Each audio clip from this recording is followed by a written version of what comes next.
اللهم صل على سيدنا ومولانا محمد۔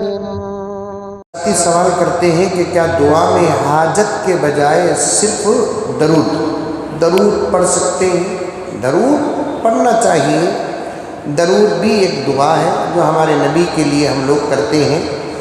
دعا جب کرتے ہیں ہم لوگ اللہ کی تعریف کے بعد سب سے پہلے ہمارے نبی کے لیے درود بھیجتے ہیں، یہ بھی ایک دعا ہے۔ یہ اس لیے کرتے ہیں ہمارے نبی کے لیے ہم درود پڑھ کر ہماری ضرورتوں کو بعد میں مانگیں گے، اس درود کی برکت سے اللہ ہماری دعاؤں کو بھی قبول فرما لیتا ہے۔ حدیث میں آتا ہے جو دعا اللہ کی دو تعریفوں کے بیچ میں آ جاتی ہے اور نبی کے درود کے بیچ میں آ جاتی ہے، اللہ تعالیٰ اس دعا کو ضرور قبول فرماتے ہیں۔ اس لیے دعا کو اللہ کی تعریف سے شروع کرنا، اس کے بعد تعریف کے بعد درود پڑھنا، اس کے بعد جامع قرآن کی آیتیں جو دعا کی ہیں وہ پڑھنا، اس کے بعد آپ اپنی دعاؤں کو بڑے ادب اور احترام کے ساتھ اللہ کے پاس مانگنا۔ پھر دعا کو ختم کرنے کا جب وقت آتا ہے تو پھر اللہ کی تعریف، نبی کے درود پر دعا کو ختم کرنا، یہ دعا کرنے کا طریقہ ہے۔ جی ایک سال میرا بھائی کو بینک میں ادھر ہے، ایک سال ہوا جوڑے اس میں، پھر وہ انٹرسٹ بڑھنے کے رہا، چھوڑے تو زیور بھی ڈوب جاتا، اس کا ہمارا پیسے گھر کو زیور جوڑنے لگا تو اس کے اوپر زکوٰۃ دینا چاہیے۔ اور ایک مرتبہ بولو۔ میرا ایک ساتھی ایک ساتھی کا زیور ہے، میرا بھائی بینک میں رکھ دیے انہوں نے، سود بھی بنے نہیں، زیور بھی لیے نہیں، ایک سال ایسا وقت گزر گیا تو بینک ڈوبنے کا ہے، میں نے مال ڈوبنے کا ہے۔ تو فوراً جب وہ زیور جوڑنے کا آئے گا، کیا اس پیسے کے زیور کا زکوٰۃ نکال سکتے؟ کون تمہیں نکالنا چاہ رہی ہیں وہ زیور والے؟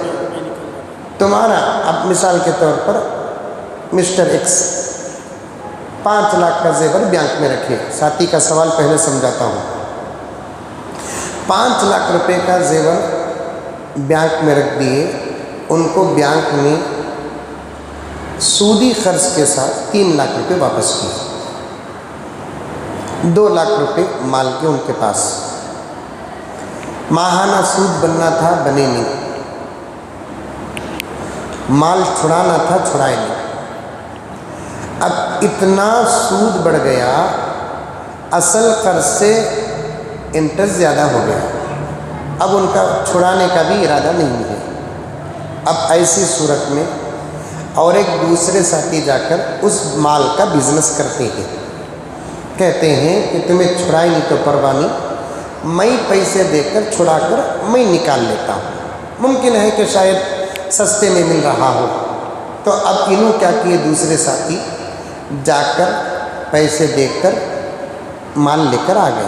اب ان کا سوال یہ ہے، یہی تو ہے جس کا مال تھا وہ جا چھڑا لگا، میرے حال چھڑا لے کر، اب میرا مال تھا میں جا کر چھڑا لے کر آیا، پیسے تو میں جا کر چھڑانے کے لیے میں جانا ہے، لیکن خریدے تو آپ ہی تو ہیں۔ تو امانت دے دو، امانت دے دو۔ ایک کام کرو، یہ سوال دودھ پیتے نا وہاں پہلے بیان کر دوں کیونکہ وقت جا رہا ہے، تمہارے ذہن میں ایک ہے، تمہارے ذہن میں ہے کہ تمہارے ذہن میں ہے، تو بعد میں کریں گے، اول پہلے میں سوال سمجھ جاتا ہوں، بعد میں جواب دیتا ہوں۔ دوسرا سوال بولیے۔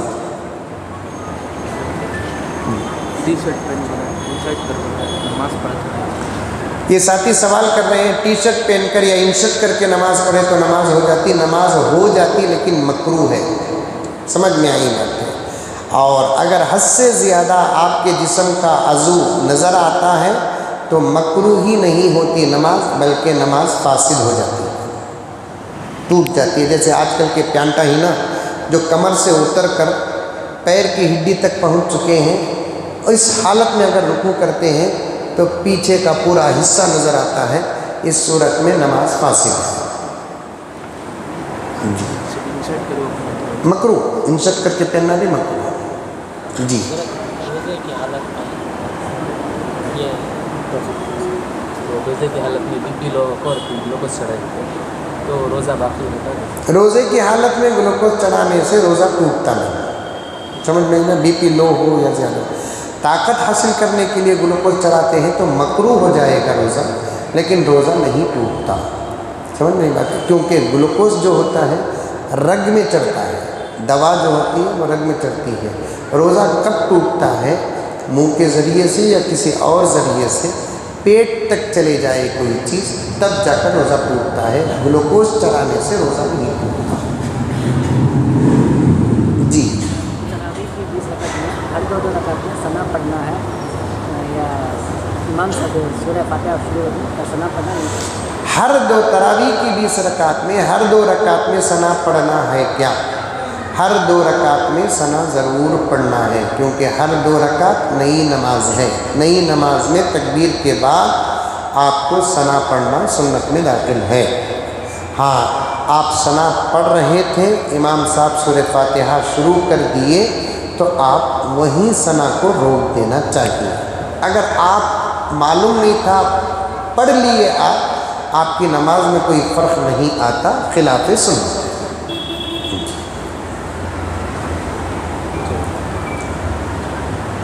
پوچھو.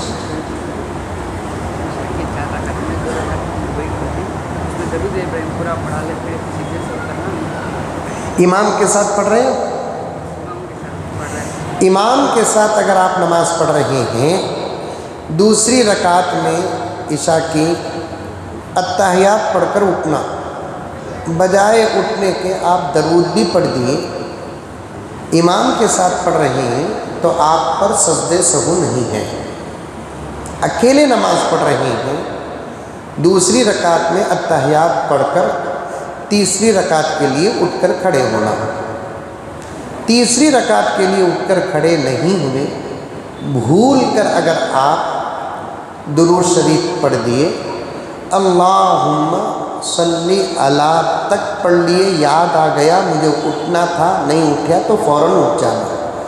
محمد اگر آپ پڑھ دیے تو پھر آپ کو اٹھ کر کھڑے ہو کر پوری نماز کر کے آخری رکعت میں اتحیات کے بعد ایک سجدہ پھیر کر، ایک سلام پھیر کر 2 سجدے کر کے پھر اپنی نماز کو کنٹینیو کرنا، اس کو سجدے سہو کہتے ہیں. جی لک الحمد لک شکریہ اللہ. اللہم صلی علی سیدنا نبینا مولانا محمد وبارک وسلم. ربنا آتنا فی الدنیا حسنہ وفی الآخرۃ حسنۃ وقنا عذاب النار. ربنا ظلمنا انفسنا وإن لم تغفر لنا وترحمنا لنکونن من الخاسرین. اللہم انا نسألک الہدی والتقی والعفاف والغنی. اللہم اکفنا بحلالک عن حرامک واغننا بفضلک عمن سواک. صلی اللہ تعالی علی خیر خلق محمد وآلہ وصحبہ اجمعین برحمتک یا ارحم الراحمین. والحمد للہ.